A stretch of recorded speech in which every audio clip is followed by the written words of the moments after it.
preparation is becoming increasingly scientific. So what that means, there is a science, there's an exact science as to how to get quicker, how to get faster, how to get stronger, how to perform agility, how to change direction. So how to gain weight, how to lose weight, how to cut time off of certain athletic skills. So sports performance is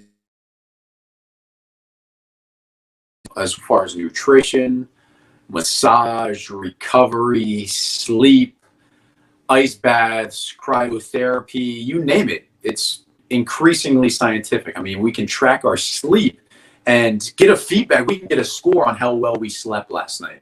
So preparation is becoming increasingly scientific. So the biggest differentiator for professional athletes, for aspiring professional athletes then, is going to be the mental side of the game. But the old school way of thinking is that, oh, you just need to go out there and you need to be tough to win, to compete. You just need to go out there and compete and, don't go too deep into the mental side. You just need to tough it out. You just need to work harder. You just need to be the toughest person on the field. When in reality, it's no different than gaining an advantage with the physical side of things. So if massage is helping you recover quicker, if yoga is helping you recover quicker, then working things on the mental side of the game are going to benefit you just as much. But the thing is, coaches often have the best intentions and they have a whole team to worry about. They have a whole team to think about. So oftentimes the mental game for each individual athlete is left up to them. It's left up to them specifically. Now, obviously coaches want the athlete to succeed. Coaches want the athlete to do well. Coaches want the athlete to perform well on the mental side of things. But the importance of sports psychology is that the athlete needs to take full responsibility for figuring out what his obstacles are, what's holding him back, what are my biggest barriers as an athlete, and then how do I attack them? How do I go to work on them? We all have mental barriers. To say that you don't, and to say that you just need to be tougher is naive. We all have mental barriers. As an athlete, the barriers are amplified on the field. The playing field, the court, the pitch, whatever sport you're playing, that oftentimes is your life. That's what everything is centered around. And to have an obstacle on the field oftentimes carries over into other aspects of your life. Now, obviously you don't want that to be the case, but as far as taking responsibility for the psychological side of sports, the athlete, you as a professional athlete, want to understand that, okay, it's not just simply saying I need to be tougher. It's not just simply saying or trying to will myself to do something. Because here's something interesting that happens. As athletes, a part of us says, okay, I'm capable of doing something. I've done it in practice. I've done it in practice a lot of times. I've gotten a lot of reps in. And then for some reason in the game, I have some sort of mental block. I have some sort of mental barrier.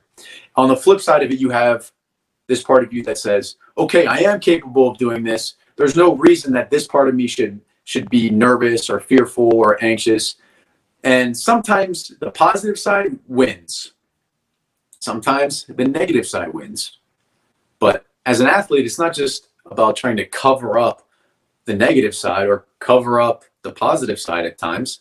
It's about getting the two to integrate, because there's a positive intent behind each of them. If you're scared, if you're fearful, if you're nervous, if you're anxious going into competition, if you feel pressure in certain situations, you have problems with your pregame routine, if you have any psychological barrier, any psychological obstacle, and everyone does, then it's a matter of figuring out what the positive intent of that negative emotion is, what the positive intent of that negative aspect of your psychology is. What's the positive intent? And how can I integrate that? How can I work that into what I'm doing right now as an athlete? So there's always a positive intent. And psychology, sports psychology, is not just simply about, hey, you need to get tougher, hey, you need to get stronger. mentally, or hey, you just need to relax. It goes much, much, much deeper than that. So sports psychology, you have to go into sports psychology with the aspect, with the mindset that it's just like all of the physical aspects. So it's just like my nutrition. So if my nutrition is going to help me recover, if my nutrition is going to help me develop the way I want physically, then I'm going to spend time and invest time into it and figure out how to make it better, how to optimize it for me as an athlete. If massage helps you recover, then you're going to invest time in using massage to help you recover. If working with a skills coach is going to help you with the same thing, then you're going to invest time, you're going to invest energy, you're going to invest resources into working with that skills coach. It's the same thing on the mental side. You want to go into it with the mentality of, okay, this is going to benefit me in a sense that I have barriers, I have obstacles to overcome, and I want to attack them head on